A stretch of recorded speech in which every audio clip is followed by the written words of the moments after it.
Hi అండి, అందరికీ నమస్కారం. Welcome back to my channel. ఈ సంక్రాంతి పండుగకి ఎన్నప్పాలు చేసుకున్నాం అన్నమాట. మేము ఇది ఎలా చేసుకున్నానో ఫుల్ క్లారిటీగా చెప్తాను. వీడియో నచ్చితే లైక్ ఇచ్చి సపోర్ట్ చేయండి.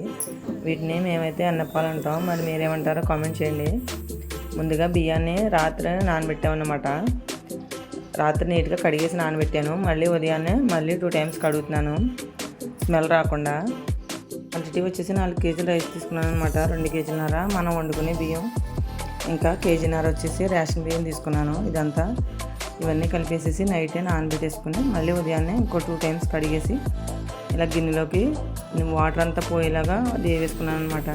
వాటర్ అంతా పోయిన తర్వాత ఈ బియ్యాన్ని బయట మెత్తగా మరపట్టించేసాను అనమాట. తొక్కువైతే మిక్సీలో చేసుకోవచ్చు, కానీ ఇవి ఎక్కువ కదా, అందు గురించి బయట మరపట్టించేసి దాని తర్వాత పాకం ప్రిపేర్ చేసుకుందాం. పాకానికి కేజీన్నర బెల్లం, 1 కేజీ పంచదార అయితే వేసామన్నమాట. మొత్తం 4 కేజీలకి 2 కేజీలన్నర క్వాంటిటీ. బెల్లమైనా పంచదారైనా ఎలాగైనా వేసుకోవచ్చు, అది సగం ఇది సగం కూడా వేసుకోవచ్చు. ఇప్పుడు దీన్ని స్టవ్ వెలిగించి స్టవ్ పై పెట్టి ఉడకనిచ్చుకోవాలి. బెల్లం కరిగేంత వరకు కలుపుకోవాలన్నమాట. దాని తర్వాత కలపకూడదు ఇంకా. ఇప్పుడు పాకం ఎలా వచ్చిందో చూసుకుందాం. ఒక ప్లేట్లో వాటర్ పోసి అందులో కొద్దిగా బెల్లం పాకం వేసి ఇలా దగ్గరగా ఉండ అయ్యేంత వరకు చూసుకోవాలన్నమాట. ఉండ మరీ గట్టిగా అవ్వకూడదు, కొంచెం స్మూత్గా అవ్వాలి. ఇలా వస్తే సరిపోతుంది. ఇది గట్టిగా టంగుమని వస్తే బెల్లం మిఠాయికి అరిసెలకి అన్నమాట. మెత్తగా స్మూత్గా ఉంటే ఎన్నప్పాలకి.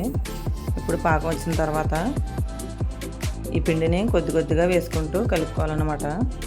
ఉండలు కట్టకుండా చాలా స్మూత్గా కొద్దిగా ఒకరు వేసుకుంటూ ఒకరు కలుపుకుంటూ ఉంటే ఉండలు కట్టకుండా ఉంటుంది. మొత్తం అంతా ఆ బెల్లం పాకానికి సరిపడగా ఎంత పిండి అయితే పడుతుందో అంత మాత్రమే వేసుకోవాలన్నమాట. మనకి ఇంట్లో ఉన్నది కదా అని మొత్తం అంతా వేసేయకూడదు. ఇలా ఈ క్వాంటిటీలో వచ్చిన తర్వాత కొద్దిగా వెన్న అయితే వేసుకోవచ్చు. మనకి వెన్న క్వాంటిటీ ఉండదు, మనం ఎంత కావాలంటే అంత వేసుకోవచ్చు అనమాట. ఆ వెన్న నాకు ఎంత ఉంటుందో తెలీదు, నేను వెన్న ఎప్పుడు కొనలేదు కదా. 1/2 కిలో ఉంటుంది, 1/2 కిలో ఉంటుంది అని చెప్పడానికి. నార్మల్గా ఇంట్లో కొద్దిగా వెన్న ఉంటే అదంతా వేసామన్నమాట.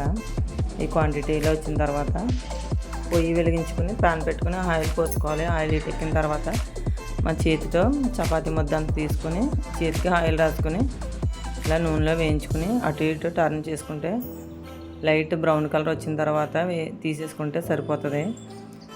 వీడియో నచ్చితే లైక్ చేయండి. ఇంకా నా ఛానల్ ఫస్ట్ టైం చూస్తున్నట్లయితే సబ్స్క్రైబ్ చేసుకోండి.